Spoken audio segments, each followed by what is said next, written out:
साहब और आपकी जो पूरी टीम है जाना अपने आप में हमारा तारुफ बढ़ जाता है। आप सबको बहुत मशकूर हूँ और ख़ास तौर से मैं इशरत भट्ट साहब, एहतशाम साहब आपको मुबारकबाद देना चाहता हूँ कि आपने आपके विसासत से ये सब कुछ और हमें भी बातें करने का मौका बड़ी और हमें सीखने का मौका देंगे। बहुत बहुत शुक्रिया सर। जी बहुत बहुत शुक्रिया वहाँ सारे दोस्तों को का बहुत शुक्रिया कि मुझे सुना, इन्होंने बर्दाश्त किया। और चूंकि मैं रूबरू नहीं हूँ, ये भी नहीं समझ पा रहा हूँ कि जो बातें करनी थी क्या वही करनी थी, मैंने इन्हें बोर ही तो नहीं कर दिया। ये मुआफिक रही भी गुफ्तगू की रही, मैं माजरत चाहता हूँ। तो यहाँ अगला सेशन एक अहम है अमर हसन साहब। अच्छा, अंजुमन उर्दू सहाफ़त जम्मू व कश्मीर और उर्दू कौंसिल के ज़ेर एहतमाम खिताई पीर पंचाल के आमिल सहाफ़ियों के लिए डाक बंगला पुंछ में एक रोज़ा तरबीती वर्कशॉप का अहतमाम किया गया। दौर जदीद में सहाफ़त के बदलते तकाज़े के अनवान पर मुनक्कदा इस वर्कशॉप में जम्मू व कश्मीर के नामवर और हसास तरीन दौर में अपनी सहाफ़ती खिदमात अंजाम देने वाले सहाफ़ियों ने शिरकत की। ये तरबीती वर्कशॉप 2 नशिस्तों पर मुश्तमिल रही, जिसकी सदारत वॉइस ऑफ अमेरिका के नामा निगार और जम्मू कश्मीर के सीनियर सहाफ़ी यूसुफ जमील और उनके हमरा Javed Marchi general secretary Urdu council कर रहे थे। निज़ामत के फ़राइज़ मुख्तशिम एहतशाम नुमाइंदा कश्मीर उज़्मा अंजाम दे रहे थे। नहायती मुनज़्ज़म तरीके से तमाम सहाफ़ियों और डिग्री कॉलेज पुंछ के शोबाए सहाफ़त के तलबा के इंदराज और मेंबरशिप का अमल जहांगीर खान सूबाई सदर की निगरानी में अंजाम दिया। तयशुदा प्रोग्राम के तहत प्रोग्राम का आगाज़ खुतबा इस्तक़बालियत से किया गया। सीनियर सहाफ़ी जावेद करमानी तर्जमान जम्मू व कश्मीर उर्दू कौंसिल ने खुतबा इस्तक़बालिया पेश किया, जिसके बाद अंजुमन उर्दू सहाफ़त जम्मू कश्मीर के नायब सदर इशरत हुसैन भट्ट ने मेज़बानी के फ़राइज़ अदा करते हुए वर्कशॉप के इनेकाद और अगराज़ व मकासिद पेश किए। जिसके बाद सहाफ़त के उफ़्क़ पर एक चमकता हुआ सितारा जम्मू कश्मीर के सीनियर सहाफ़ी और BBC लंदन के नामा निगार रियाज़ मसरूर ने बज़रिया वीडियो कॉलिंग डिजिटल रिपोर्टिंग के हवाले से अहम नुकात को उजागर किया और हकीकी सहाफ़त को मद्देनज़र रखते हुए एक सहाफ़ी को मौजूदा डिजिटल दौर में किस तरह अपने फ़न का मुज़ाहिरा करना चाहिए। वक्फ़ा सवालात के दौरान सीनियर सहाफ़ी अल्ताफ़ हुसैन जंजुआ, रशीद ज़रगर, राजेश खजूरिया, नियाज़ शाह, वसीम हैदरी वगैरह की जानिब से पूछे गए सवालात के जवाब मौजूदा दौर में दरपेश चैलेंजों के हल और सहाफ़ियों की ज़िम्मेदारियों को भी सामने लाया गया। और जिसके बाद पेशावराना सहाफ़त में सहाफ़ती अखलाकियात की अहमियत पर वर्कशॉप दोनों नशिस्तों के सदर और नामा निगार voice of America Yusuf Jamil ने बारीक बीनी से अहम नुकात को उजागर किया और सहाफ़त में अखलाकियात के किरदार पर मुफस्सल रोशनी डाली और अहम वाक़यात के ज़रिए अखलाकियात, हकीकत और सच्चाई से की जाने वाली सहाफ़त से फ़वाइद को बयान किया। वहीं पर अधूरी जानकारी, बग़ैर तहक़ीक़ात और ऐसे मामलात को अखबारात, TV चैनल या के दूसरे ज़राए से शाया करने से गुरेज़ करने पर ज़ोर दिया जो समाज में तशद्दुद का ज़रिया बनते हों। दूसरी नशिस्त के आगाज़ में ख़बर निगारी का सहाफ़ती उसलूब के हवाले से प्रोफेसर डॉक्टर राशिद मकबूल, जो कश्मीर से शोबा सहाफ़त से ताल्लुक़ रखते हैं, ने बज़रिया वीडियो कॉलिंग सहाफ़ती उसलूब और ख़बर निगारी का सहाफ़ती उसलूब के हवाले से बेहतरीन अंदाज़ में सहाफ़ियों को बाखबर किया और ख़बर निगारी के तमाम तर उसलूब के हवाले से रोशनास किया। डिजिटल जर्नलिज़म क्यों और कैसे किया जाए और फील्ड रिपोर्टिंग करने और न करने की चीज़ों को मद्देनज़र रखते हुए सिब्त मोहम्मद हसन सीनियर सहाफ़ी और नामा निगार सहर आलमी नेटवर्क ने अहम नुकात पर रोशनी डाली। मुख्तसर तासुरात हज़रत मौलाना सईद अहमद हबीब ने सहाफ़त और सहाफ़ियों की ज़िम्मेदारियों के हवाले से अहम पैगाम दिया और कश्मीर से आए हुए मेहमानों का इस वादी नज़रअंदाज और दरकिनार में आने पर शुक्रिया अदा किया। नुमाइंदा लाजवाल मौलवी मंजूर अहमद कादरी के मुख्तसर तासुरात के बाद तमाम तर सहाफ़ियों और डिग्री कॉलेज पुंछ के शोबा सहाफ़त से ताल्लुक़ रखने वाले तलबा में असनाद तकसीम की गई। جس کے بعد بلال فرقانی جنرل سیکرٹری انجمن اردو صحافت جموں کشمیر نے تمام امور کے حوالے سے واقفیت کرواتے ہوئے مہمانوں اور خطۂ پیر پنچال کی صحافتی برادری کا اس ورکشاپ میں شرکت پر شکریہ ادا کیا۔ اس موقع پر صدر انجمن اور نائب صدر کی جانب سے بھی تمام تر مہمانوں، وادی کشمیر سے آئے ہوئے تمام سینئر صحافیوں، انفارمیشن آفیسر پونچھ، ضلع بھر کے صحافیوں اور کالج کے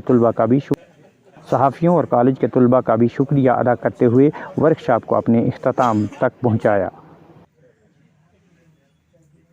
سجاد احمد صاحب پیر پنچال speaks. منظور حسین قادری، ظہیر نیاز،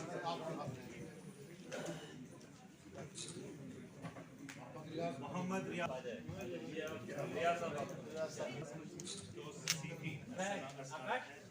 میں گزارش کروں گا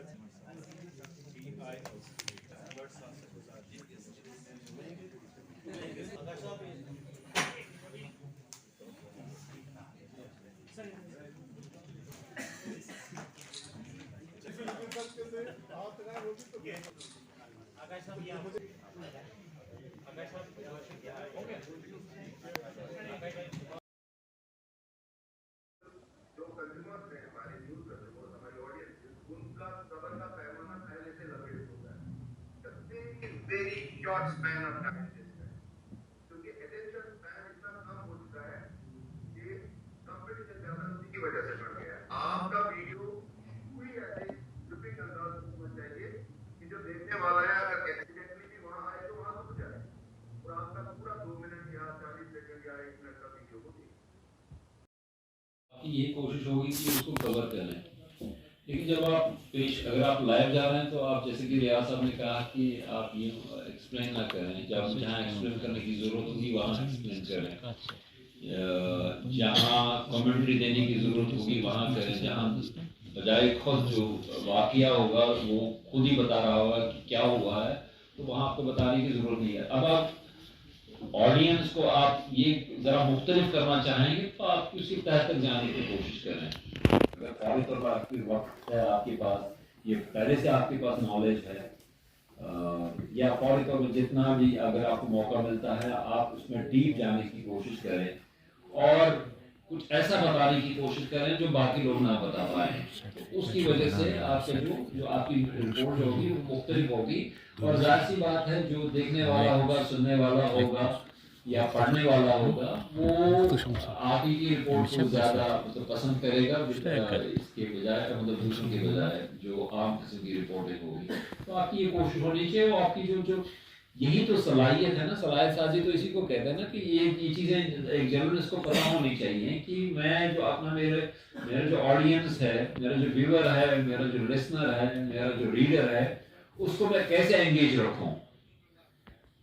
یہی جو عام جو لوگ آتے ہیں مطلب ہر گہرا اس میں آ جاتا ہے پروفیشن میں، اس میں اور آپ میں جو پروفیشنل جرنلسٹ ہے اس میں یہی فرق تو ہونا چاہیے نا۔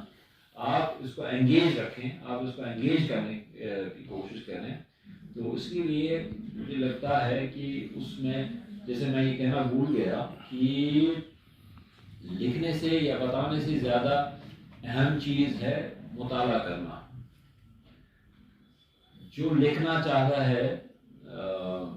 چاہے پرنٹ سے میڈیا سے تعلق رکھتا ہو، الیکٹرانک میڈیا سے تعلق رکھتا ہو، ڈیجیٹل میڈیا سے تعلق رکھتا ہو، اس کے لیے پہلے مختلف چیزوں کو جاننا ضروری ہے، اور اس کے لیے مطالعے کو جو اہمیت سب سے زیادہ اہمیت حاصل ہے۔ آپ مطالعے کو جاری رکھیں اور آپ چیزوں کو جاننے کی کوشش کریں، اور جس جگہ سے آپ رپورٹنگ کر رہے ہیں وہاں پہ عام صورتحال کیا ہے۔ مثال کے طور پر جو کشمیر کانفلکٹ کی بات کرتے ہیں، آپ کو اس کشمیر کانفلکٹ کی جانکاری پوری طرح ہونی چاہیے کہ کانفلکٹ کیا ہے،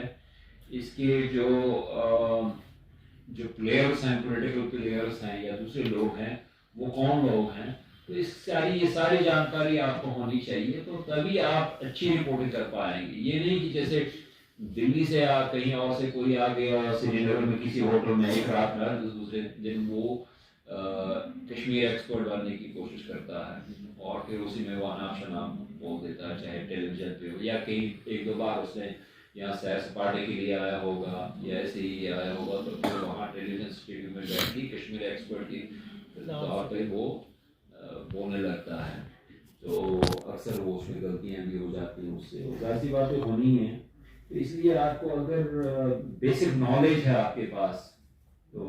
आप कुछ मुख्तलिफ दिखाने की कोशिश करें, अगर आप कुछ मुख्तलिफ दिखाने की कोशिश करेंगे उसमें कामयाब होता है, तो मुझे लगता है कि आपने जो हक आपका है जर्नलिस्ट की हैसियत से, प्रोफेशनल जर्नलिस्ट की हैसियत से, वो आपने अदा किया।